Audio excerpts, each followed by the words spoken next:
There.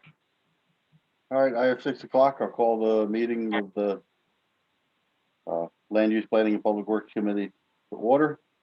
Roll call. So I see with Tony Sibilia, Mary McGrattan, Steve Maslin. We also have citizen Betsy Graham online. At this point, I'll open the floor to any citizens' comments. Hearing none, I have no citizen informational items. Review and approval of prior meeting minutes. I'll entertain a motion. Second.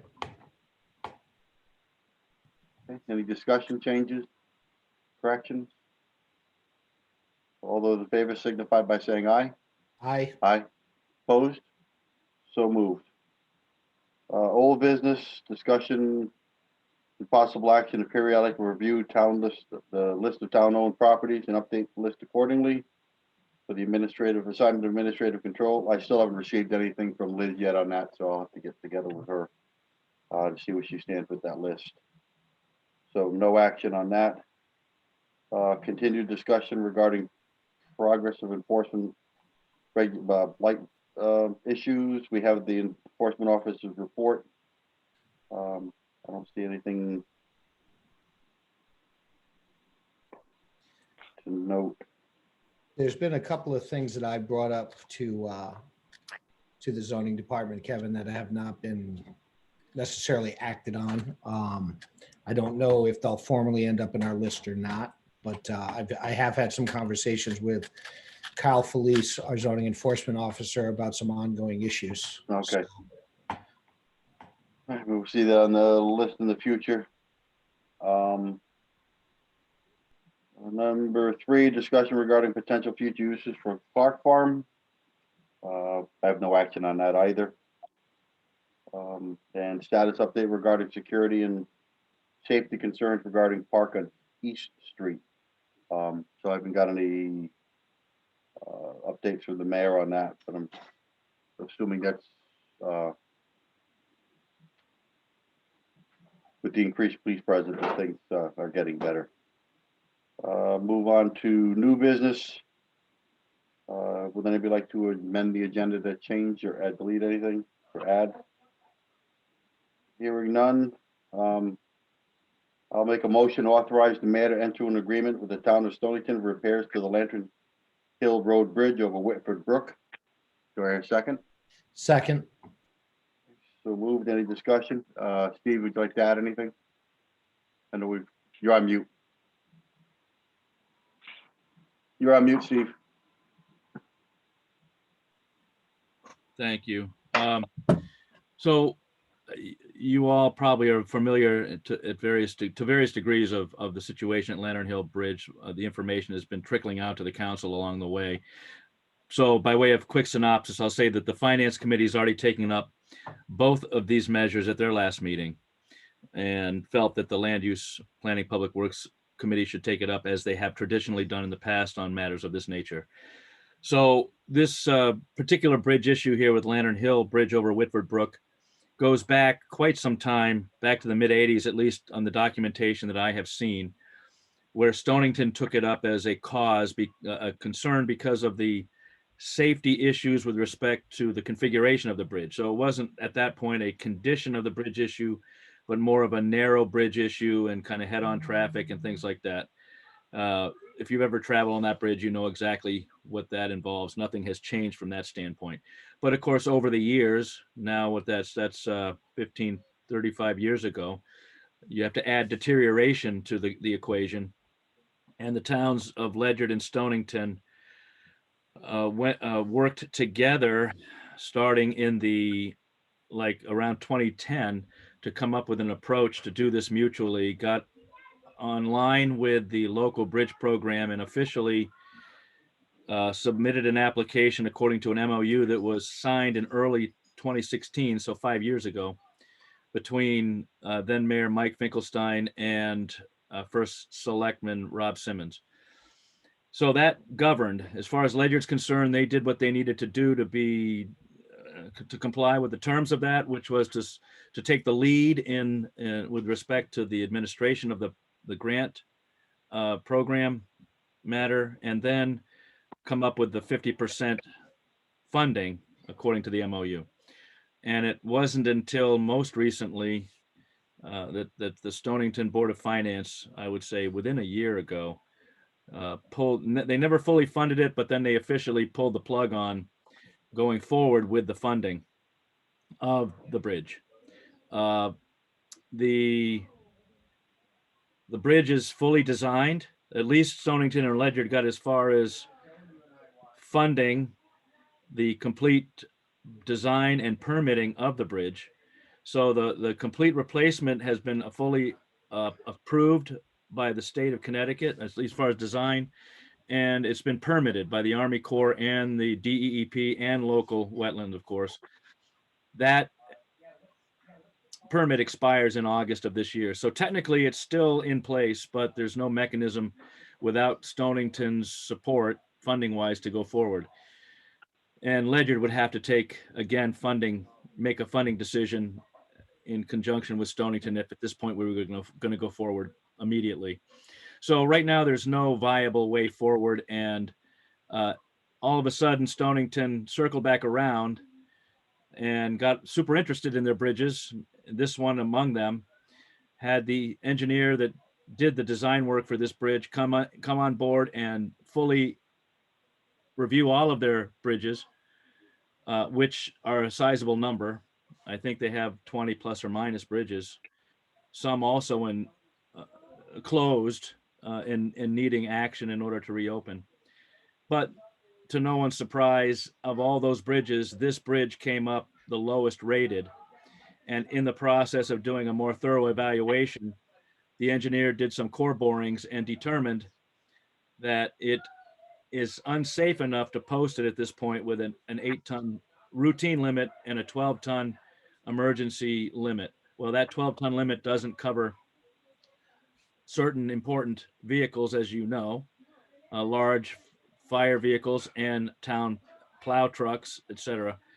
So we are in a bind, and on top of that, the letter from the engineer said that if the minimal amount of repair work that is needed is not done to one of the abutments, they recommend closing the bridge in 6 months, which was 6 months from December. So you're talking in June. They were talking about closing now the bridge unless minimal action is taken to keep it open at its present load rated limit. So the mayor's been talking with the first select woman, trying to move something forward. And the board of finance finally, I think, realized to some extent that they had maybe scuttled the appropriate action at this point and have approved on their end half of the funding to do the minimal repairs necessary to keep it open at its load rated condition. The mayor could not unilaterally say, okay, I'll bring, and that's at $50,000. If you look at the documentation, you'll see that. So the town of Stonington will go forward with the temporary repairs as long as Ledyard steps forward and does 50,000 themselves. My recommendation was that the Ledyard not do that unless they leverage from this next MOU somehow commitment to do a suitable permanent repair that's most necessary immediately. But this motion allows the mayor to negotiate with Stonington this MOU, whatever MOU would be necessary, hopefully beyond the temporary repairs, to get the fully designed replacement accomplished. And that's where we're at on that bridge for the most part.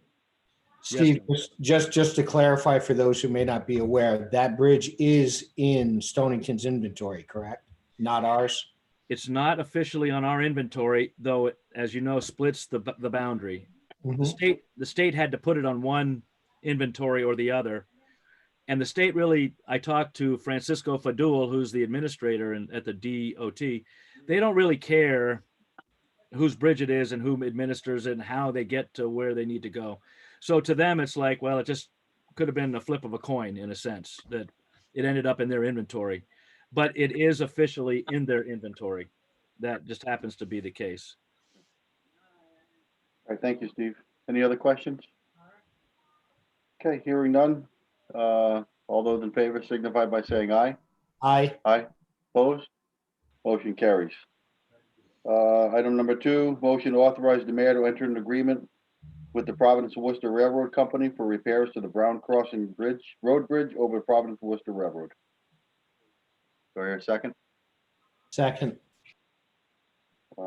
I know, Steve, we've heard about this before. I don't know if you want to add anything. Well, it's that wooden bridge. Mary knows about both of these bridges, and she actually brought some historic information to the finance committee about this, and I just took it from where she left off through the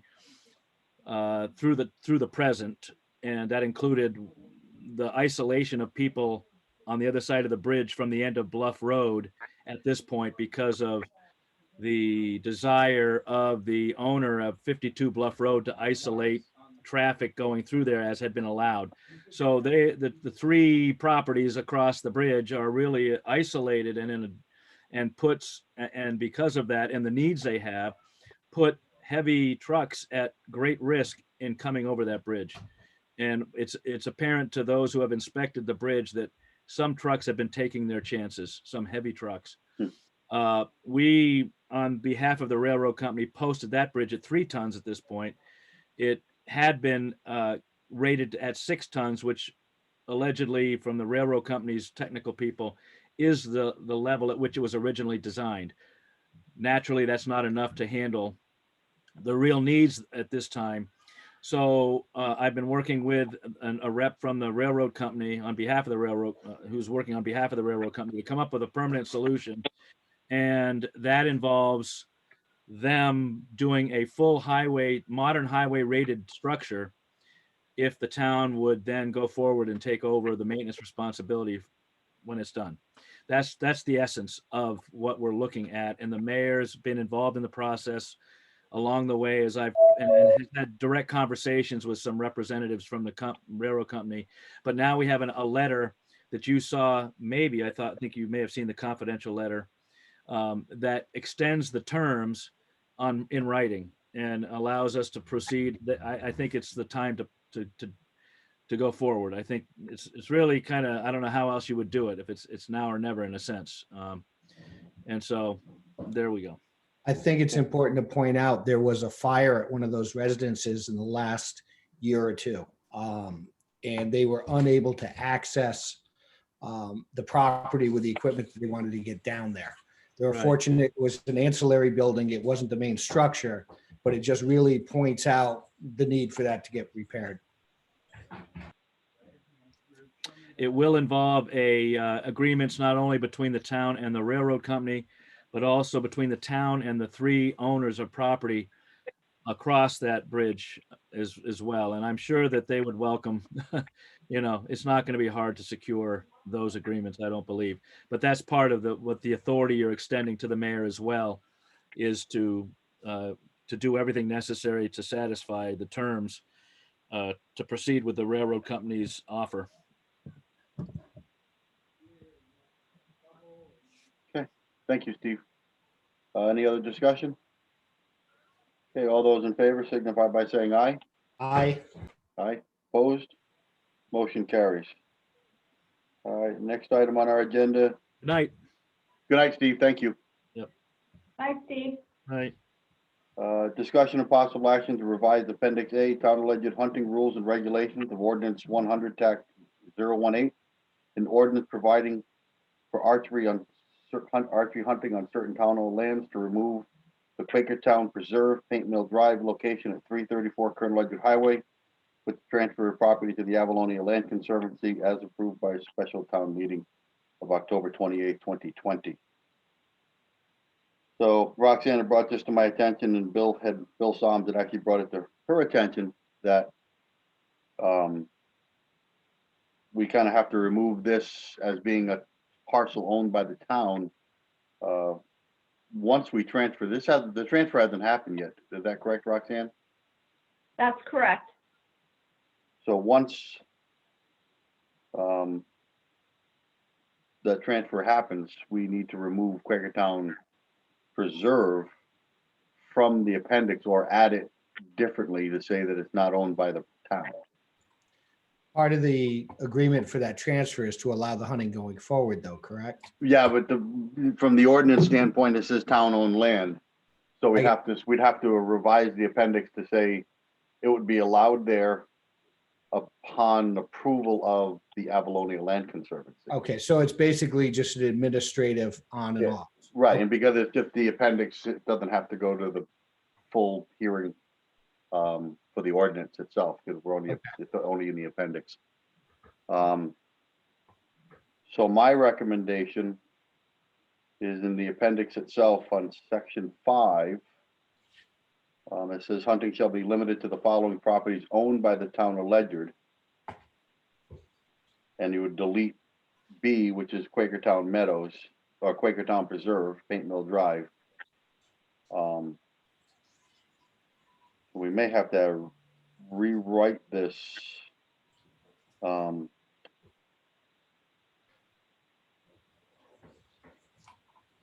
Kevin, do you want me to work on it for the next meeting? Yeah, if you could. Somehow we need Okay. to work on that to say that by town-owned properties or properties approved by the owners to permit hunting, archery hunting. Is that permission going to be a license? Is that going to be just a condition in the deed? How does it work? I think it's gonna be a condition in the deed when we transfer the property. Hey, Mike, Apologize for being late, guys. For some reason, I was tied to a 6:30 start. Don't ask no, me that's, why. no worries, no worries. So I'm not sure how to really change the word. Because if you delete it, then now that kind of goes outside what the ordinance says. Mhm. So you wouldn't have the lottery wouldn't apply to that parcel any longer. So you need the parcel needs to stay into the appendix, but just say that it's not under, somehow separated, that it's not under town ownership. And once again, the ordinance, the appendix wouldn't become effective until after the transfer of the property to Avalonia. Yep. Yeah, as long as we find a way to maintain that, I have no issue with it. Yeah, that was one of the conditions of the transfer from the, that we're continued allowed to do that, but from the ordinance standpoint, at least from the appendix, we need to clarify that it's not town property, it won't be town property any longer, but the town would still be administering the lottery. You have anything else you want to add on that, Mike? No, I think you guys, you're right on the point. It's, the land is supposed to be open for the lottery system, just trying to get the wording so that it will carry over. Right. So Roxanne will do a little bit of her magic she does with the ordinances. Yep. And we'll have something for our next meeting. It's not urgent right now because we haven't transferred the property, so we just need to have something in place once we do. Okay. So no action on that, other than discussion. And we'll wait to see what Roxanne, I'm sure she'll be calling me up. Have discussions. With that, any other new business to come before the committee? Hearing none, I'll entertain a motion to adjourn. Motion to adjourn. Do I hear a second? Second. All the motion, meetings adjourned without exception. Thank you, everyone.